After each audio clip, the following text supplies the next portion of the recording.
Il faut bien voir que le Maroc est un vieil État-nation. Vieil État-nation, une simple référence permettra de mettre en évidence cette idée. Quand Hugues Capet est élu roi de France en 987, la monarchie marocaine a déjà quasiment 2 siècles d'existence. Donc c'est un vieux royaume, un vieil empire, et ce vieux royaume, ce vieil empire, a été très largement amputé pendant la période coloniale. Le Maroc était en décadence au XIXe siècle, et il a été amputé à l'est et au sud. Amputé à l'est très largement par la France, lorsque la France a constitué l'Algérie. Et la France a poussé vers l'ouest les frontières de l'Algérie, et ce faisant, les frontières du Maroc ont reculé. Et le Maroc a été ensuite très largement amputé vers le sud. C'est ainsi que les Espagnols, en s'installant dans ce qui deviendra le Sahara occidental, ont complètement coupé le Maroc de ses vieilles racines, de ses grands axes nord-sud qui reliaient le cœur du Maroc à la vallée du fleuve Sénégal et jusqu'à la boucle du Niger. En d'autres termes, les racines africaines, d'où sont sorties de très nombreuses dynasties marocaines, ont été coupées à la suite de cette occupation espagnole. Et lorsque l'indépendance du Maroc a été reconnue par la France et par l'Espagne, en 1956, le Maroc s'est retrouvé dans ses frontières coloniales. Un contentieux a éclaté avec l'Algérie, car il faut bien voir que toute une partie de l'Est marocain est historiquement, de l'Est marocain a été rattaché à l'Algérie, et jusqu'à la région de Colombéchar. Colombéchar est une localité qui était historiquement marocaine. De même Tindouf. Et restait au Maroc à récupérer toute la partie sud qui était territoire espagnol, Sahara occidental. Les Espagnols hésitaient à donner l'indépendance à la région, et les Espagnols ont traîné les pieds. Ce qui fait que le roi du Maroc, Hassan II, s'est tourné vers la Cour internationale de justice et a posé la question suivante, quels étaient les droits historiques du Maroc dans ce Sahara occidental? En effet, les Espagnols voulaient créer la fiction d'une entité sahraoui de façon à créer au sud du Maroc un État totalement artificiel, mais qui, pour survivre, devrait se tourner vers Madrid. Les Espagnols comptaient rester par le biais de cet État fragile, dépendant de l'Espagne. Quant à l'Algérie, qui a toujours nourri une certaine, je ne dirais pas une certaine jalousie, le terme serait trop fort, mais une certaine envie vis-à-vis du Maroc. Pourquoi? Ben, nous sommes là au cœur de la grande question du Maghreb. Il y a un État-nation dans le Maghreb, c'est le Maroc. La Tunisie également. Mais l'Algérie n'a jamais existé. L'Algérie est une création française. Lorsque la France arrive en Algérie, l'Algérie est une dépendance turque, totalement dissociée. Historiquement, il n'y a pas de nation algérienne. Il y a certes un royaume de Tlemcen, il y a certes des entités ici ou là, mais il n'y a pas d'État algérien. Et l'Algérie a toujours nourri vis-à-vis du Maroc une sorte de complexe d'infériorité.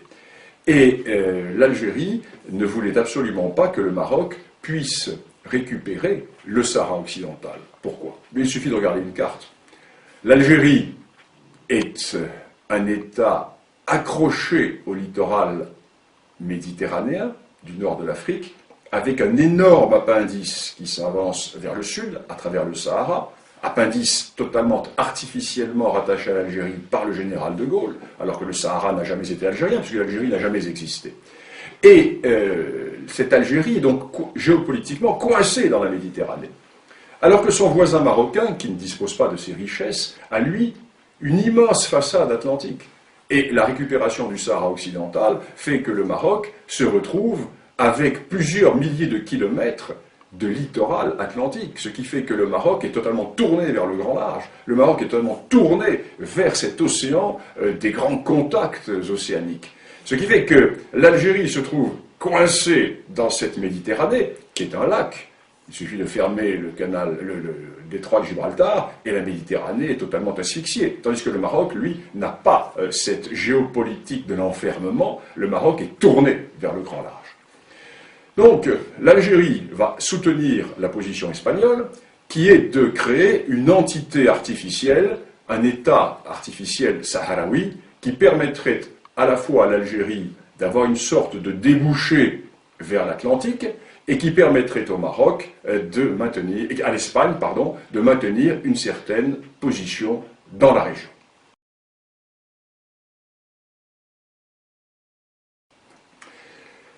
Historiquement parlant, la revendication marocaine est absolument incontestable.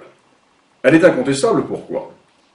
Parce que 5 des dynasties marocaines sont sorties du Sahara occidental ou du Grand Sud saharien. C'est un premier élément. La première de ces dynasties, c'est celle des Almohavides. Les Almohavides qui vont du fleuve Sénégal jusqu'au centre de l'Espagne constituaient ce que l'on a appelé l'empire des deux rives, qui était un empire marocain. Je ne vais pas rentrer dans le détail des dynasties marocaines, mais la plupart des dynasties viennent du Grand Sud. Deuxième élément, nous avons les réalités qui étaient les réalités économiques et politiques. Toute la vallée du fleuve Sénégal, la vallée du fleuve Niger, la boucle du Niger, était tournée vers le Maroc. N'oublions pas qu'au XVIe siècle, Tombouctou était une ville marocaine. La prière à Tombouctou était dite au nom du sultan du Maroc. Le pachalik de Tombouctou était un pachalik marocain. N'oublions pas également que les grandes routes transsahariennes qui permettaient de mettre en relation le monde ouest africain avec le monde méditerranéen étaient sous contrôle marocain et aboutissaient dans les grands marchés du sud du Maroc. Nous avons toutes ces réalités qui font que lorsque le roi Hassan II a déclaré qu'en récupérant le Sahara occidental, le Maroc renouait avec les racines d'un arbre dont les feuillages sont tournés vers la Méditerranée, le roi du Maroc avait une image qui était très belle et qui était tout à fait réaliste et qui montrait bien ce qu'était cette réalité. Alors le problème est que en Europe, nous avons toujours cette vision européocentriste, européocentrée, et nous avons également la déformation de l'histoire immédiate. Il est évident que dans les années 1890, lorsque se posa la question marocaine, le Maroc était en état de décadence, en état profond de décadence, et il n'était pas en mesure d'exercer sa souveraineté sur l'ensemble de ces territoires du Sud. Et nous avons cette vision qui est une vision du XIXe siècle.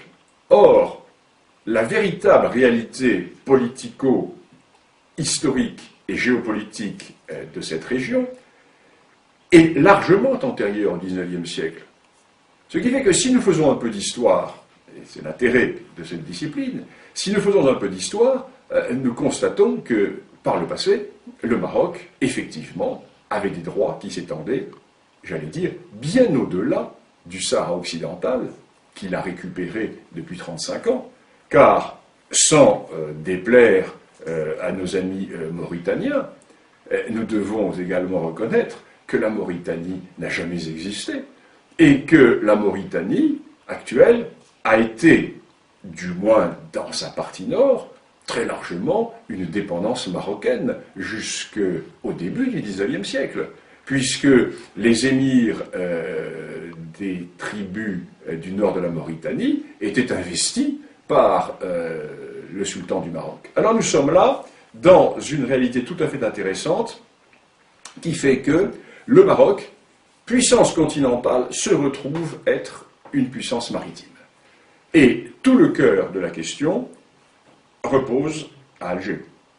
Car il n'y a de question du Sahara occidental que parce que l'Algérie n'accepte pas, elle n'ose pas le dire ouvertement, tout simplement parce que l'Algérie n'accepte pas de voir que son voisin occidental, que son voisin marocain, se retrouve doté d'atouts géopolitiques considérables qui vont faire que dans le siècle à venir, le Maroc va avoir un rôle tout à fait déterminant dans la géopolitique de cette partie de l'Afrique, alors que l'Algérie, en dépit de ses richesses découvertes par la France au Sahara, n'est qu'un État enclavé dans cette Méditerranée qui n'est qu'une sorte de grand lac Léman par rapport à cet océan Atlantique qui est la mer de contact avec tous les océans du monde.